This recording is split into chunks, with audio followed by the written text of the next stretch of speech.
ஈவனா எல்லா சைடும் வெந்துருக்குது. சொல்லுக்குது பாருங்க, எல்லா சைடும் நல்லா வெந்துருக்குது, சுட்டக்காது. இப்போ இதை சாப்பிட்டு பார்க்கலாம் எப்படி இருக்குதுன்னு.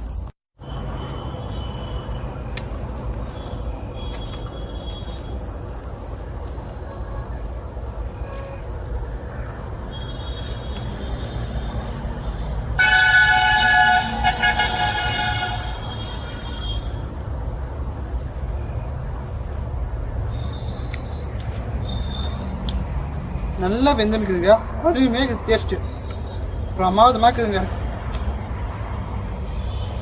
சின்ன பசங்க கூட விரும்பி சாப்பிட்ற அளவுக்கு நல்லா இனிப்பாக இருக்குதுங்க, அருமை. பாருங்க, நல்லா கதிர் நல்லா வெந்து வந்துருக்குது. இப்போ இதை இறக்கலாம் கீழே. இப்போ இது நல்லா வெந்துருச்சுங்க. இப்போ நம்ம இதை தட்டில் எடுத்து வச்சு சாப்பிட்லாம்.